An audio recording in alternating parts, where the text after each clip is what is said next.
ভারতীয় football referring এবং তা ঘিরে বিতর্ক এ নতুন কিছু নয়, বরং সময়ের সঙ্গে সঙ্গে যেন রেফারিংয়ের মান ক্রমশ নিম্নমুখী।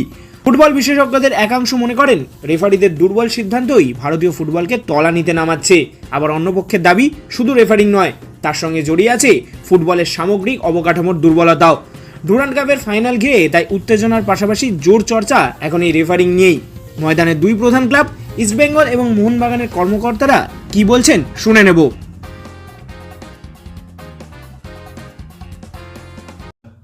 মিটিংটা হলো গতকালের ম্যাচে নিয়ে। আমাদের পারফরমেন্স উল্লেখযোগ্য কিছু ছিল না, ভালো ছিল না, এবং সেটা নিয়ে আমাদের কোম্পানির কাছে চিঠি দেওয়া হলো যে আমরা একটু বসে নিজেদের আলোচনা করা উচিত। আর প্লাস আমরা বুঝলাম না, এখানে একটা সেট আপ ছিল রাত্রি 9:40 কুন্ডুকে নিয়ে আসা হলো, হরিশ কুন্ডুকে। কেন?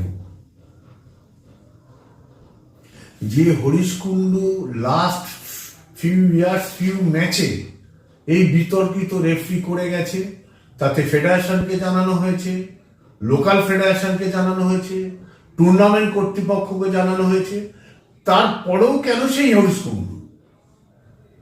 এটা ডাল মে কুচ কালা হ্যায়। আপনার কোনো স্টেপ নিচ্ছেন এই বিষয়ে? আমরা স্টেপ নেওয়ার মালিক না, মালিকদের চোখে আঙুল দিয়ে দেখাবার জন্য।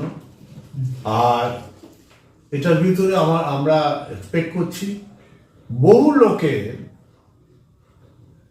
ইনভলভমেন্ট আছে, মানে একটি ষড়যন্ত্রের রাজ্যের বাইরে সর্বত্র।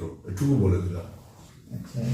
আর সেক্ষেত্রে মানে দলের বিষয়ে যদি বলা, এটা আলটিমেটলি কিন্তু যে জায়গায় যাচ্ছে, আমাদের সাপোর্টাররা হোস্টাইল হচ্ছে, তারা তাদেরকে হত্যা করার প্ল্যান করছে। হত্যা মানে স্পোর্টসের দিক থেকে। তাই এইটা বেশি দিন চলতে পারে না। আমরা তাহলে কিন্তু আমাদের রাস্তায় নামতে হবে,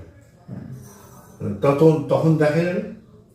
দেখুন, রেফারি সব ম্যাচে কিছু ভুল ত্রুটি হয়, আমরাও তাতে ভুগি, অন্য ক্লাবও ভোগে।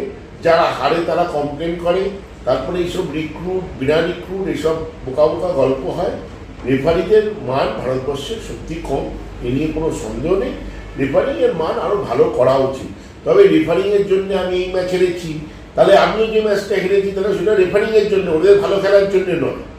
এগুলো বোকা বোকা। রেফারির মান ভালো করতে হবে, সেটা ঠিক আছে, কিন্তু রেফারির জন্যেই শুধু আমি হেরেছি, নিজেরা ভালো খেলতে পারিসনি, সেটা স্বীকার করা উচিত।